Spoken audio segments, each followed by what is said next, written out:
Hello, you crafty bunch. No respawns here. Hope you're doing well. So I've got a swift little tips video for you today. There'll be two tips. First one is setting up a powered door with 2 switches on either side. Now, I've shown this in videos before, but not as its own separate video. I'm going to do this as simply as possible because it is exceedingly simple, except it's one of those things, whenever you do it in a video, you have to do it in the confines of the build, which sometimes means you have to add more conduits than you technically need to make things look nice. So I basically set up this little kind of showcase area. And then the other one is going to be a super swift one, which someone, actually a commenter called, a viewer called Radio Baked, left on one of my videos about a week or so ago, and I did want to kind of show it off, which is just a little technique you can use to kind of place objects a little bit closer together, especially in areas such as this, or I think it was actually on the backwards bungalow video, where you sometimes get an item that you can't place and it just says you can't place it even though it's green.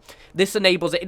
It's not foolproof, but it makes it a little bit easier. Right, but first let us show you the switches because it is super simple.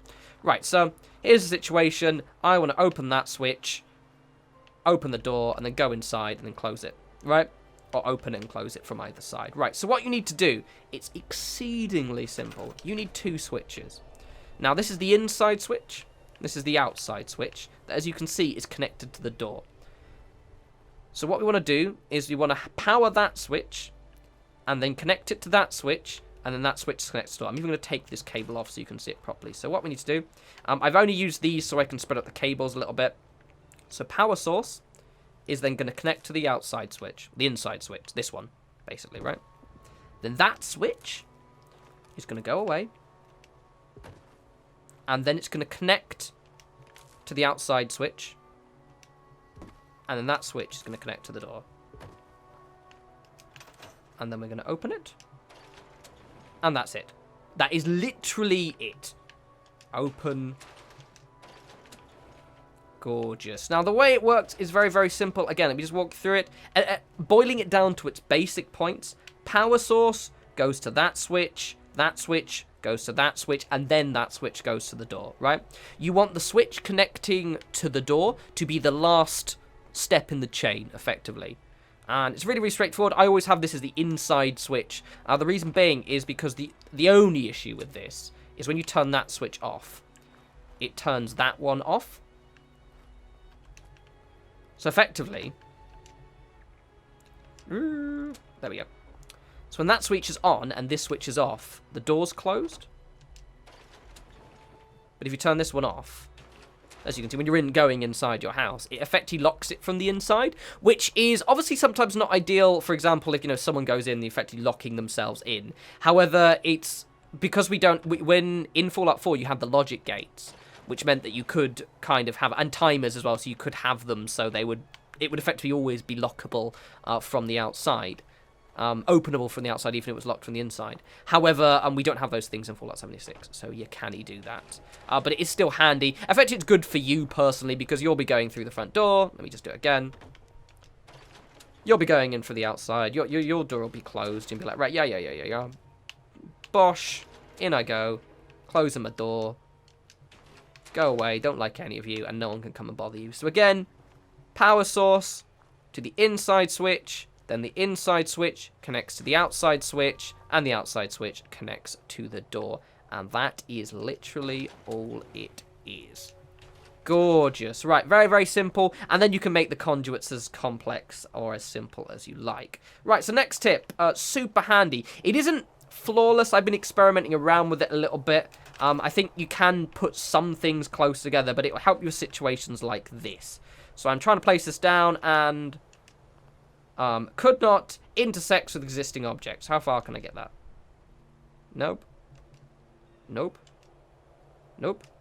Go out a bit sometimes. I can get it that close. Oh, can't even get it that close. That is lame. I think you'll agree. So what you need to do is set something up like this. I've given it a random letters name. Effectively, I've got a rug and whatever I'm placing as a kind of blueprint, or not kind of blueprint, an exact blueprint, and voila. And that's just literally it. Let me show you, because it's super simple. but you just you go to the items you want to actually place, Davey. So I know what to recommend if you're placing it inside, just making this little kind of setup system, like just basically put some floorboards down, yes, everything's straight. Floor decor, get a rug, just place it far away, make a blueprint, you add 2 things to it, create blueprint.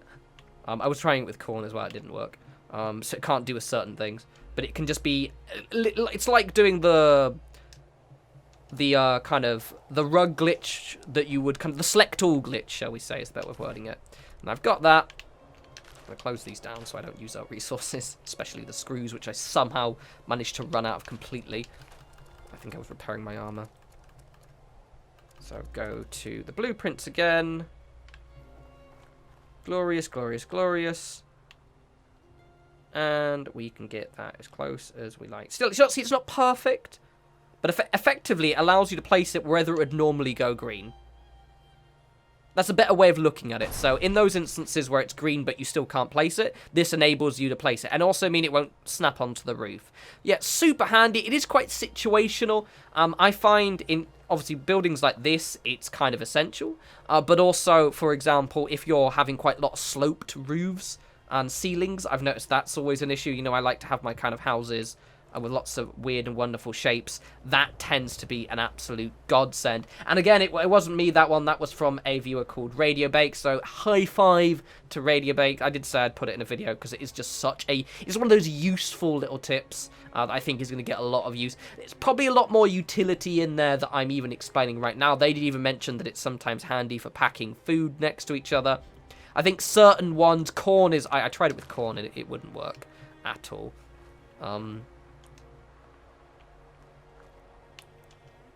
I think corn's just an absolute ball ache to place as well. So corn, not so much. However, there's probably ways you can wrangle it. Anyway, that was it. I just wanted to keep this a short and sweet video.